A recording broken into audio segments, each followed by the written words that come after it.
खूबसूरत लड़की का ध्यान खींचने के लिए लड़का जानबूझकर उस पर कॉफी गिरा देता है, लेकिन लड़की गुस्से से फटने ही वाली होती है कि गलती से दूसरी कप कॉफी भी गिर जाती है।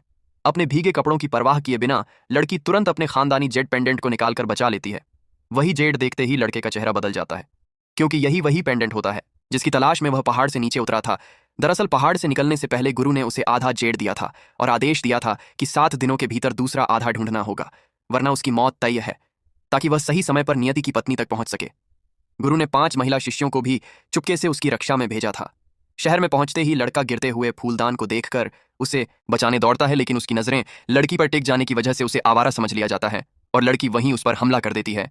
हालांकि उसकी सारी चालें लड़के के सामने बेअसर साबित होती हैं, क्योंकि लड़का जानबूझकर पीछे हटता रहता है और पलटवार नहीं करता। झगड़ा जल्दी खत्म करने के लिए वह फिर से 2 कप कॉफी उसके ऊपर डाल देता है और सलाह देता है कि लड़ाई छोड़कर घर जाकर कपड़े बदले। इसी बीच वह साफ देख लेता है कि लड़की के पास जेड पेंडेंट का दूसरा आधा है। लड़का सब कुछ साफ करना चाहता है, लेकिन लड़की उसे मौका नहीं देती और कई लोगों को बुलाकर उसे पकड़वाकर पुलिस के हवाले करने का आदेश देती है।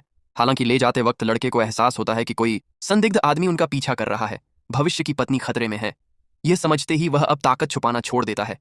पल भर में अपने असली बल को उजागर कर कप्तान के हथियार को बेकार कर देता है और उसे पूरी तरह दबोच लेता है। इसके बाद वह लड़की का पीछा करता है और जल्द ही उसकी लोकेशन ट्रैक कर लेता है, लेकिन उससे पहले ही एक अमीर घराने का लड़का अपार्टमेंट में घुसकर कमरे में बड़ी मात्रा में नशे वाला पाउडर फैला देता है। कुछ ही पलों में लड़की की ताकत जवाब देने लगती है और उसका शरीर सुन्न पड़ने लगता है। तब तक वह समझ पाती कि कुछ गड़बड़ है, मगर बहुत देर हो चुकी होती है। अमीर युवक पहले से ही उस पर नजर रखे हुए था और अपने आदमियों को तुरंत हरकत में लगा देता है। जबरदस्त इच्छा शक्ति के सहारे लड़की आखिरी ताकत से विरोध करती है, लेकिन जहरीले असर की वजह से उसकी गति और शक्ति लगातार कम होती जाती है। आखिरकार कई बलवान लोगों के सामने वह दबा ली जाती है और अमीर युवक जीत के करीब पहुंच जाता है। लेकिन ठीक उसी अगले पल स्थिति पूरी तरह पलटने वाली होती है, क्योंकि जिसकी तलाश में वह आया था अब वह पहुंच चुका है।